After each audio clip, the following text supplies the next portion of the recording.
포함된 이런 고백을 남겼습니다. 우리 함께 읽어볼까요? 시작. 막막한 현실 앞에서 눈을 감으라. 그리하면 하나님의 음성을 듣게 될 것이다. 동의가 되시면 아멘 하세요. 프랑스 사람이기 때문에 프랑스어로는 장 깔뱅이라고도 합니다만 이 사람의 이름은 참 많아요. 그런데 우리는 학문적인 공용어인 영어 음력으로 존 칼빈으로 이해하도록 하겠습니다. 교회는 막막한 현실에 어려움을 극복할 수 있는 해답을 얻는 곳입니다. 믿으시기 바랍니다. 막막한 현실 우리 앞에 펼쳐질 때 해답을 어디에서 얻을 수 있는 것인가라고 하는 사실들을 프랑스가 낳은 종교개혁의 완성자요, 그리고 영적 거장인 칼빈을 통해서 우리에게 전달해 줍니다. 프랑스에는요, 농촌을 끼고 있는 작은 도시 하나가 전 세계인들의 관심이 집중되고 있는 특이한 곳이 있습니다. 이 도시에는 15,000명 정도의 인구가 살거든요. 프랑스 파리에서 차를 타고 가니까 1시간쯤 이동하면 이 도시에 도착합니다. 이 도시의 이름이 바로 누아용입니다. 저는 이 도시에서 얼마나 한 사람의 영향력이 중요한가, 이 작은 도시에 사실상 칼빈이 탄생하고 자랐던 교회를 빼면 뭐 볼 게 별로 없습니다. 그런데 이곳에서 교회의 중요성을 일깨워준 사람이고요, 실제적으로 장로교의 효시가 된 칼빈에 관한 역사적인 증거를 이곳에서 손에 넣을 수 있었습니다. 칼빈의 어머니에 관한 자료들이 그곳에는 얼마나 중요한 배경이 되는지 모릅니다. 칼빈의 어머니는 경건을 소유한 아름다운 용모의 여인이었습니다. 자, 칼빈의 어머니를 문헌을 통해 접하다가 꼭 경신교회 여동역자들 같다는 생각이 들었습니다. 여러분 같다고 생각하면 아멘 하시기 바랍니다. 별로 확신이 없으시네. 경건을 소유하고 아름다운 용모를 지닌 여인이 바로 칼빈의 어머니였습니다. 그는요, 경건한 어머니의 영향력 안에서 자랐거든요. 그런데 안타깝게도 칼빈이 6살 되던 해에 어머니가 세상을 떠나 천국으로 옮겨가고 말았습니다. 어린아이에게 얼마나 큰 충격이었을까요? 그런데 놀라운 것은요, 칼빈의 어머니가 그렇게 잘 섬겼던 교회가 칼빈의 어머니가 됐습니다. 그러면서 교회 사적으로 얼마나 중요한 기독교적인 선언이 이런 배경을 통해서, 칼빈을 통해 선포되었는지 모릅니다. 우리 함께 읽어보시죠. 시작. 교회를 어머니로 고백하지 못하는 자는 하나님을 아버지로 고백할 수 없다. 도대체 칼빈이 왜 이런 고백을 했을까? 우리의 자녀들이요, 물론 아버지의 믿음도 기억하지요. 그런데 어머니의 믿음을 얼마만큼 상세하게 그리고 세밀하게 기억하고 있는지 모릅니다. 경신교회 여동역자들은요, 칼빈의 어머니처럼 정말 우리의 자녀들이 어머니를 교회에서 찾게 되고, 그리고 교회를 어머니 삼아서 자라날 수 있는 우리의 자녀들이 된다면 여러분 얼마나 영광스러운 일이겠습니까? 그의 믿음이 자란 교회를 순례하면서 교회의 중요성을 깨닫는 중요한 기회가 되었습니다. 칼빈은 교회를 통해서 현실에 대한 해답을 주시는 하나님을 신뢰하는 믿음으로 그 어렵고 험난했던 종교 개혁자의 길을 갔고, 그리고 그가 옮겨서 스위스의 국제도시인 제네바를 개혁시키는 놀라운 역사에 관한 증거자가 되었던 것입니다. 그리고 오늘날 경신교회가 속해 있는 장로교의 효시가 되었습니다. 그는 현실의 모든 어려움을 하나님의 말씀인 성경을 통해서 극복하는 믿음의 유산을 종교교회 후예들에게 물려주었습니다. 여러분, 오늘 우리가 제자 훈련, 제자 학교에 와 있는데 하나님의 말씀에 우리의 현실의 모든 어려움에 대한 해답이 있는 줄 믿습니다. 중요한 것은 칼빈으로부터 어떤 영향을 우리가 받을 수 있느냐라고 하는 문제인데요, 중요한 것은 현실의 어려움을 면제받은 사람은 한 사람도 없다는 사실입니다. 아주 태연스럽게 나는 별 걱정이 없다라고 그렇게 표정을 감추고 있는 사람들도 여러분 현실의 어려움이 무궁무진합니다. 그러므로 현실의 어려움을 성경에서 찾고 그리고 그 일들에 관한 안내자가 되어주는 교회를 섬길 수 있는 우리가 얼마나 복받은 인생인가를 오늘 함께 느껴보게 됩니다. 여러분, 성경에서 그리고 어려운 모든 현실의 해답을 하나님이 교회를 통해 주실 줄 믿습니까? 그 교회의 중요성을요, 여러분 새삼 우리의 인생에서 계속적으로 깨달을 수 있어야 되는 것이죠. 느헤미야는 마치 칼빈에게 이와 같은 믿음의 전통을 그대로 물려준 것 같아요. 그래서 느헤미야는 유다의 총독이 되었지만 그가 아주 귀족 출신이 아니었고 평민 출신이었는데 유다의 총독이 되었잖아요. 그래서 현실의 어려움을 믿음으로 해결하고 있는데 느헤미야의 특징이 두드러지게 나타납니다. 우리 함께 선포해 봅시다. 느헤미야는 늘 하나님 곁에 있었다. 이게 핵심적인 요지예요. 느헤미야서를 함께 우리가 해석해 나가는데 뭐 해답이 너무 분명해요. 느헤미야가 늘 하나님 곁에 있었다. 하나님을 가까이 하며 복인 줄 믿습니까? 느헤미야는 늘 하나님 곁에 있었습니다. 그러니까 하나님 곁에 있었던 느헤미야를 통해서 하나님의 백성의 특징적인 모습을 보여주더니 유다 백성에게 임한 현실의 어려움이 과연 무엇인가에 관한 내용들도 느헤미야를 통해서 보게 하시고 해답도 주시는 것이죠. 성벽을 재건하던 유다 백성들 안에 불현듯 어려운 현실의 문제가 툭 불거져 나옵니다. 오늘 본문 1절은 그 현실의 어려움이 얼마나 심각한가를 우리에게 보여주고 있습니다. 1절 말씀을 우리 힘있게 읽습니다. 시작. 그때의 백성들이 그들의 아내와 함께 크게 부르짖어 그들의 형제인 유다 사람들을 원망하는데. 아멘. 당시 유대 백성들이 성벽을 재건하고 있는데 두 부류로 나누어졌습니다. 먼저 첫 번째 그룹은요, 그들의 아내와 함께 크게 부르짖는 사람들입니다. 우리의 정서와 히브리인들의 정서는 좀 다릅니다. 누가 부르짖었죠? 아내와 함께 크게 부르짖었다. 여기 유대인들은 본래 좀 연약한 아내들과 어린아이들은 좀 제외시켰습니다. 여기에 유대인들의 신사성이 있는 것이죠. 그런데 중요한 것은 아내와 함께 크게 부르짖었다. 얼마만큼 중요한 내용인고 아니요, 가정생활의 궁핍함에 대해서 말할 때 아내들을 등장시킵니다. 요즘 이런 표현 안 하지요? 여러분 집에 혹시 바가지 긁는 사람 있습니까? 바가지를 남편이 긁습니까? 아내가 긁습니까? 좀 대답 좀 해보세요. 우리 어린 시절에 많이 들었잖아요. 아내가 주로 살림이 좀 궁핍해지면 남편에게 바가지를 긁는다. 그런 어떤 정황들을 우리가 좀 들었잖아요. 그런데 지금 너무 궁핍해졌습니다. 그러니까 아내들이 크게 부르짖는 것이죠. 현실의 문제가 얼마나 클까? 동서를 고금을 막론하고요. 여러분, 가정이 궁핍해지면 아내들의 원성이 높아지게 됩니다.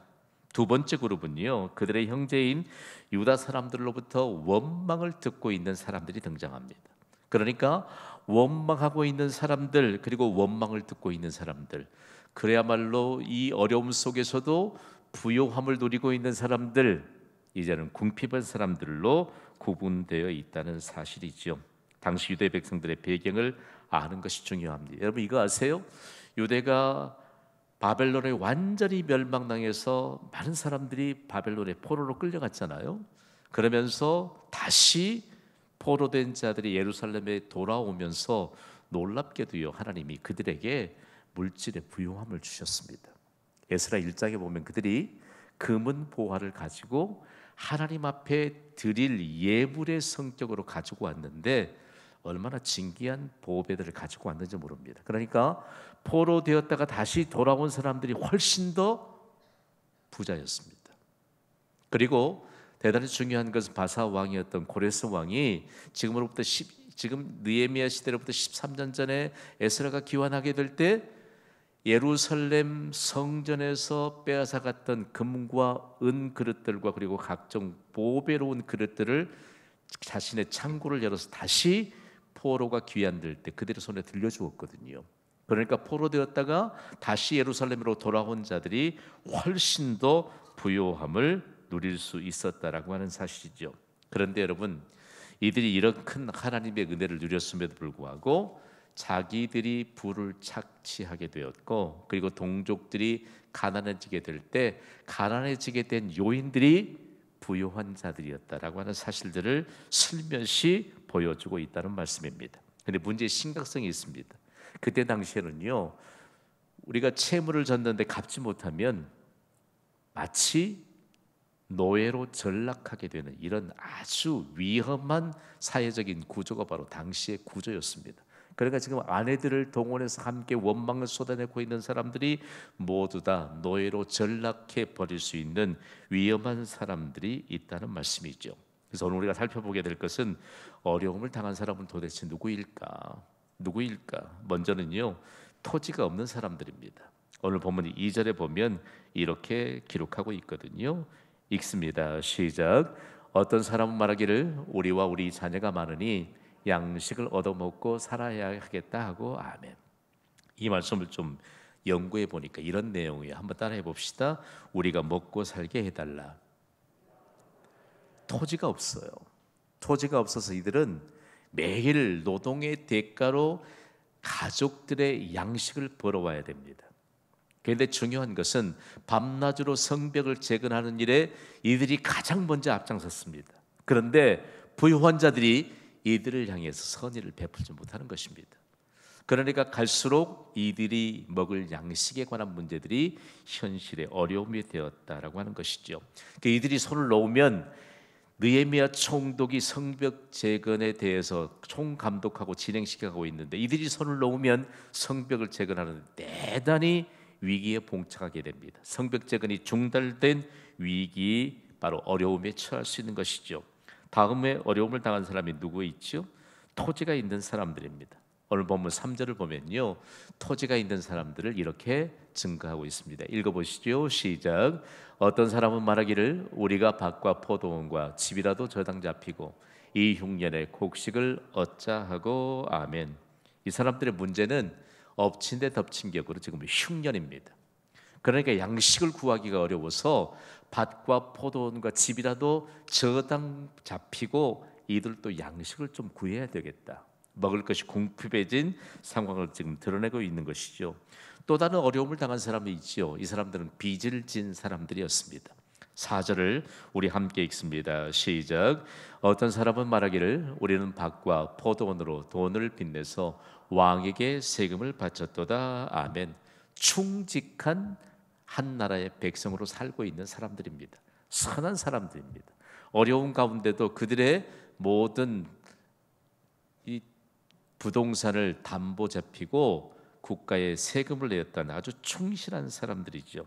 그런데 이 사람들이 어려움에 당해 있는 사실들을 아주 적나라하게 우리에게 보여주고 있습니다. 다음으로는요, 자녀를 종으로 파는 사람들입니다. 목구멍이 포도청이라라고 하는 말이 어울릴 정황에 처해 있던 사람입니다. 지금까지 살펴보았던 유대 백성들과의 모습은 전혀 다른 현실의 어려움이 먹고 살 길이 막막하다, 한마디로 비참한 현실이 노출되고 있는데 가장 심각한 문제에 봉착한 사람들이 바로 5절에 기록되고 있습니다. 5절을 함께 읽으시죠. 시작.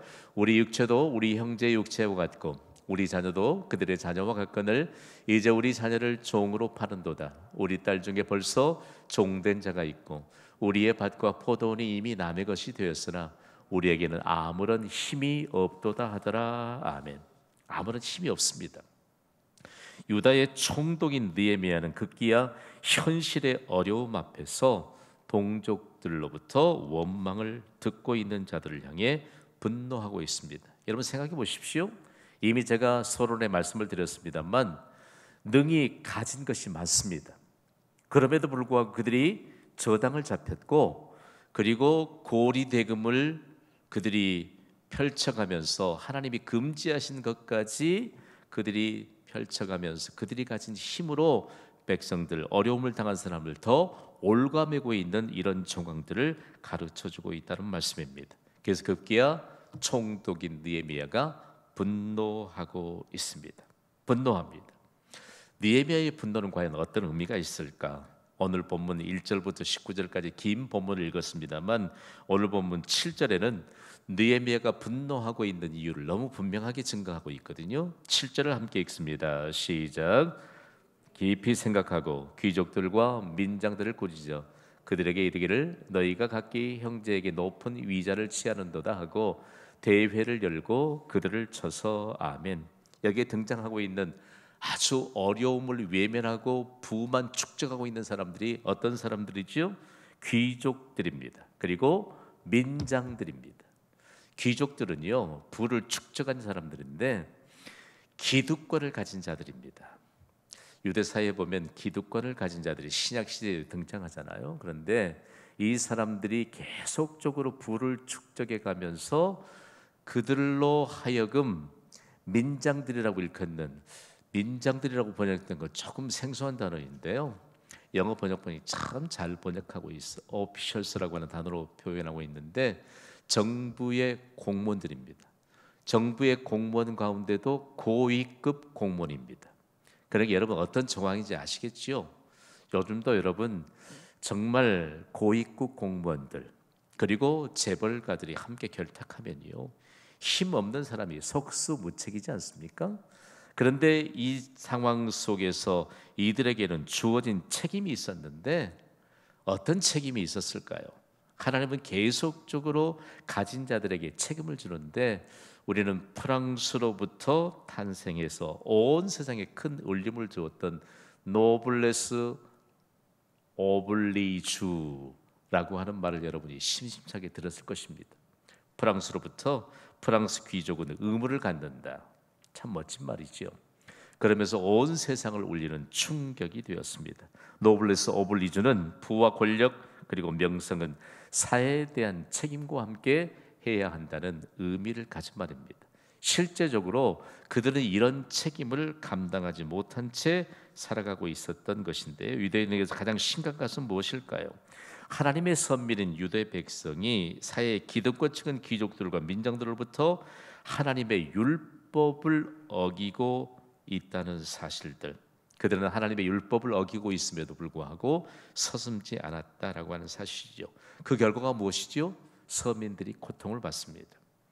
오늘 수요 예배가 디사이플 스쿨로 함께 펼쳐지고 있는데 우리가 예수 그리스도 제자입니다.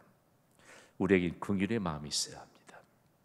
대단히 중요한 것은요, 제가 오늘 여러분과 함께 나누고 싶은 것은 하나님은 가진 자들에게 마땅한 책임이 있다고 말합니다. 그러면서 너희가 무엇 때문에 물질을 그렇게 소유하고 싶어 하느냐 라고 하는 그런 문제에 대해서 심각하게 질문합니다. 여러분 그거 아세요? 우리에게 하나님께서 도대체 생명을 주셔서 하나님의 시간표를 따라서 이 땅에 보내셨는데 우리가 생명을 유지하는 동안 도대체 무엇을 했을까? 무엇을 했을까? 하나님의 영광을 위해 살았다면 여러분 자손 만대까지 하나님의 은혜를 베풀어 주실 줄 믿습니다. 하나님의 은혜를 주셨는데 하나님의 영광을 위해 살지 않았다면요, 우리의 후손들에게 도대체 무엇을 물려줄 수 있을까? 그리고 우리의 후손들에게 무엇이 보장받을 수 있을까라고 하는 사실들을 우리가 좀 생각해 봐야 합니다. 대단히 중요한 건데요, 느헤미야 5장에 들어오더니 사실상 없는 자들에게 그냥 빌려줘도 시원찮은데 거기에 높은 이자를 받았다. 현대용어로 바꾸면 고리대금 업자로 전락해 버렸다라고 하는 사실입니다. 그런데 여러분 하나님이 이미 고리대금업 금지 조약을 광야에서부터 주셨거든요. 먼저는 출애굽기 22장 25절에 광야에서 먼저 주셨습니다. 함께 읽어보시죠. 시작. 내가 만일 너와 함께한 내 백성 중에서 가난한 자에게 돈을 구워주면 너는 그에게 채권자 같이 하지 말며 이 이자를 받지 말 것이며 아멘. 여러분 보십시오. 그런데 모세가요, 이스라엘 백성들이 출애굽 2세대들이 가나안 땅에 입성하기 전에 다시 신명기 23장 19절에 이 사실을 다시 한번 상기시켜주고 있습니다. 읽습니다. 시작. 내가 형제에게 구워주거든 이자를 받지 말지니 곧 돈의 이자, 식물의 이자, 이자를 낼 만한 모든 것의 이자를 받지 말 것이라. 아멘. 유대인은 동족인 유대인들에게는 어떤 경우라도 이자를 받아서는 안 됩니다. 이자가 뭘까? 이자.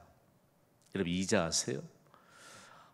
언어를 연구하는데 영어 단어가요, interest라고 하는 단어를 쓰고 있더라고요. 이 단어의 배경이 뭐냐면 관심과 흥미입니다. 흥미. 근데 사람들이 한번 이자를 받기 시작하면 이자가 너무 관심의 대상이 된대요. 너무 흥미거리가 된다는 거예요. 저는 이 단어 앞에서 얼마 전 한참 동안을 꼼짝하지 못하고 있었습니다. 그렇구나.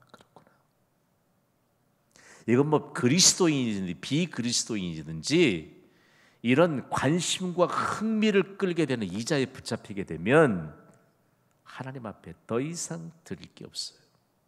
드릴 게 없습니다. 그러면서 구약 시대에도 그리고 신약 시대에도요, 실제적으로 사도 바울이 왜 자신이 축적했던 모든 것, 준비했던 모든 것을 배설물로 여기게 됐을까? 그 가운데 뭐가 있는 줄 아세요? 바울의 아버지가 이민 갔다고요. 길리기아 다섯 지방으로. 유대인임에도 불구하고 이민 가서 그가 로마 시민권을 받고 그리고 그가 제법 부를 축적했던 사람입니다. 자기의 자신은 그래서 바울의 아버지로 인해서 부를 축적했기 때문에 바울은 별 고생 안 해도 아버지 재산 막 쓰면 돼요. 그런데 바울을 하나님이 일깨우십니다. 그런 모든 것이 배설물로 여길 만큼 예수 그리스도를 아는 지식이 가장 고상한 것이다. 아멘. 중요합니다. 오늘 우리에게서 왜 하나님이 광야 시대, 지금 광야 시대부터 가나안 땅에 입성하기 전까지 다시 재해석해 주면서 재경계했을까라고 하는 것인데, 이렇게 바꾸면 돼요. 여러분 이자에 관심을 두지 마시고 흥미도 갖지 마시고 하나님의 보호자에 관심을 가지시기를 주님의 이름으로 부탁을 드립니다. 하나님 나라에 싸우시면 하나님이 벌레도 생기지 않게 하시고 녹도 슬지 않게 하시고 우리가 세상적인 관심과 흥미를 끌 수 있는 그 이자보다는 상상도 하지 못할 만큼 상상을 초월할 것으로 우리에게 채워주시는 은혜가 있을 줄 믿습니다. 진리 하나를 좀 캐야 돼요.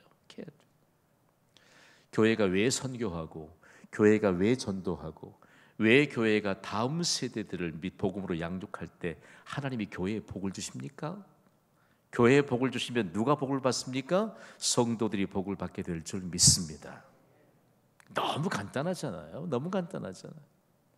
그래서 하나님은요, 우리에게 예수님이 제자들에게 훈련할 때 100배, 60배, 30배 결실에 말했을 때 고리대금에 관심을 갖는 자들이 그거 귀에 들어오겠어요? 그 귀에 안 들어오죠. 그러나 오늘 수요예배를 섬기는 모든 수요예배 헌신자들의 귀가 열려지는 역사가 있기를 주님의 이름으로 축복합니다. 그러면서 결국 느헤미야가 대회를 엽니다. 대회. 전체적으로 유대 백성들을 한 자리에 모이지요. 이 대회라고 하는, 왜 대회라고 하는 단어로 번역을 했을까? 영어 번역본을 보니까 라지 미팅이에요. 큰 모임이다. 나올 만한 사람 다 나왔습니다. 그런데 이곳에서 공개적인 평가의 기회를 갖습니다. 뭘 얘기할까? 여러분, 우리가 가장 큰 권위로 모이는, 가장 하나님의 권위가 큰 것은 교회 공동체 안에서 예배인 줄 믿습니다. 예배는 다 드러나요. 예배는요, 아무나 하지 않아도 이분의 믿음이 다 드러납니다. 여러분의 예배의 자리에서 여러분의 품격과 그리고 여러분에 관한 모든 것이 다 평가가 됩니다. 이게 중요해요. 그렇다면 대회를 통해서 공개적인 평가의 기회를 느헤미야가 갖는데, 요즘 같으면 여러분 좀 울퉁불퉁한 분들이 좀 계시지 않았겠어요? 그런데 여기에서 느헤미야가 영적인 평가를 합니다. 우리가 주목해야 될 부분이 바로 이 대목입니다. 오늘 본문 9절 말씀이에요. 9절을 우리 함께 읽습니다. 시작. 내가 또 이르기를 너희의 소행이 좋지 못하더라. 우리의 대적 이방 사람의 비방을 생각하고 우리 하나님을 경외하는 가운데 행할 것이 아니냐. 힘줘 말해야 되겠죠. 느헤미야의 영적인 평가는 오늘을 사는 우리에게도 신앙의 지침서가 되고 있습니다. 우리의 시선을 고정시켜야 돼요. 귀족들과 민장들의 영적 평가들, 대단히 중요한 내용입니다. 기득권을 가지고 있는 자들, 동족들로부터 원망을 사고 있는 자들의 영적인 평가가 여기에 있습니다. 먼저는 소행이 좋지 못하다. 여러분, 믿음을 가지셨습니까? 금보다 귀한 것이 믿음인 줄 믿습니까? 믿음으로 사시기를 바랍니다. 다음으로 영적인 평가는 이방 사람에게까지 비방이 되고 있다. 동족들은 고사하고 여러분, 이방 사람들에게까지 비방이 되고 있다. 여러분, 우리가 믿음으로 살지 않으면요, 여러분이 공적인 예배를 소홀히 하면 믿지 않는 자들이 여러분이 공적인 예배에 참여하지 않는 것을 가지고 이방 사람들이 여러분을 비방합니다. 생각해봐요. 여러분, 예배하면 이 나라와 민족이 살게 될 줄 믿습니다. 그런데 이 나라와 민족을 살리게 될 우리가 믿음으로 살지 않으면 얼마나 이방 사람들의 비방거리가 되겠어요. 마지막으로는 하나님을 경외하는 행동이 아니야. 없는 사람에게 그저라도 못 줄 망정 높은 이자를 받는 것, 그건 하나님을 경외하는 행동이 아니야. 대단히 중요해요. 영적인 평가가요, 어느 시대까지 영향을 미쳤을까? 우리가 교회사적인 그런 과정을 통해서도 너무 교회사적인 아픔이 있잖아요. 여러분, 우리의 영적인 평가가 좀 있어야 돼요. 영적인 진단이 있어야 돼요. 우리가 믿음으로 사는가? 하나님이 너희가 물질을 맡겨주신 도대체 그 물질을 어떻게 관리할 수 있느냐? 미드를 흔들어 놓았던 D.L. 무디는요, 정말 가난한 시절을 살았잖아, 어린 시절에.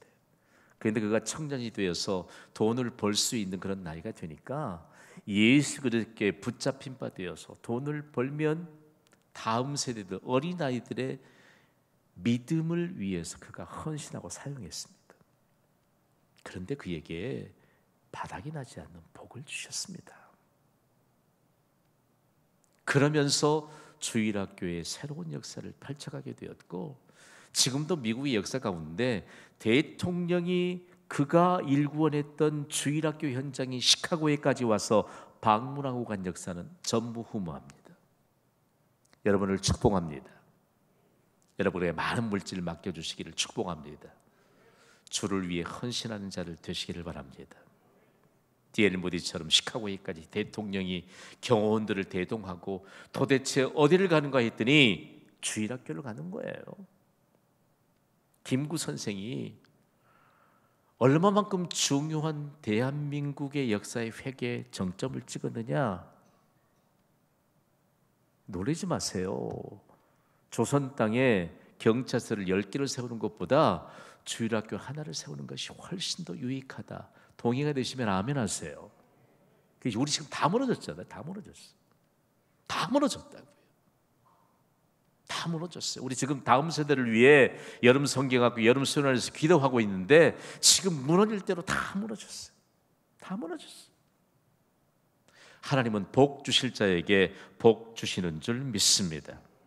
공개적으로 대회를 열어서 영적인 평가를 하는데 과연 그 자리에 있었던 귀족들과 민장들이 얼마나 울그락불그락해졌겠어요?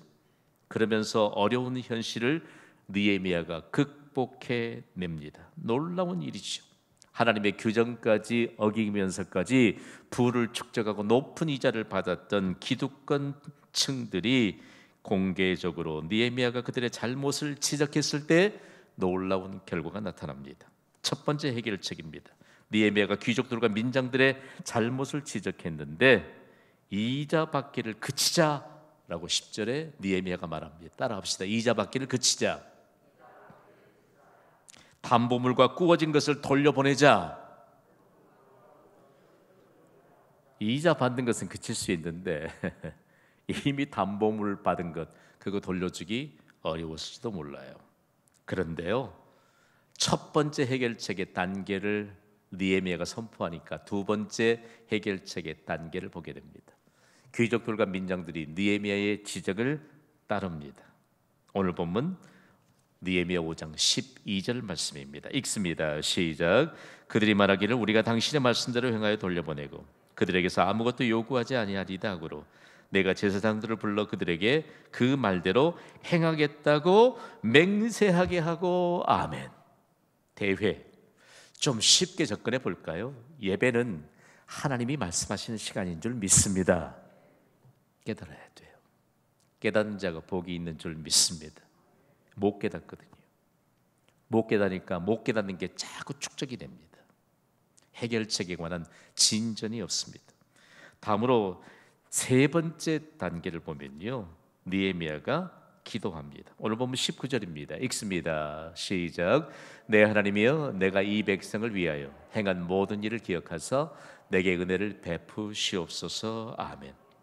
여기에 여러분의 강의 안에 해결책의 삼박자라고 좀 써놓으세요. 해결책의 삼박자. 느헤미야가 귀족들과 민장들의 잘못을 지적하고, 그리고 귀족들과 민장들이 느헤미야의 지적을 따르게 되고, 그리고 느헤미야가 기도합니다. 너무 멋지잖아요. 내 하나님이여, 내가 이 백성을 위하여 행한 모든 일을 기억하사 내게 은혜를 베푸시옵소서. 아멘. 대단히 중요해요. 오늘 수요예배에도 하나님이 우리가 행한 일들을 기억하시는 놀라운 은혜가 있을 줄 믿습니다. 그러면서 강력하게 우리에게 들려주시는 메시지가 있습니다. 다 함께 선포하시죠. 시작. 기도로 현실의 어려움을 극복하라. 아멘. 느헤미야는 늘 하나님 곁에 있었다고 했습니다. 기도로 현실의 어려움을 극복하는 인생처럼 아름답고 향기로운 인생은 없습니다. 여러분을 도전합니다. 현실의 어려움을 밤낮으로 하나님 곁에서 해결책을 받게 되기를 주님의 이름으로 축복합니다. 기도로 현실의 어려움을 극복하세요. 극복하세요. 능히 극복하게 될 줄 믿습니다. 기도하는 성도들의 숫자가 점점 많아지고 있어요. 후반기에 들어서 기도로 하나님을 일하시게 하자.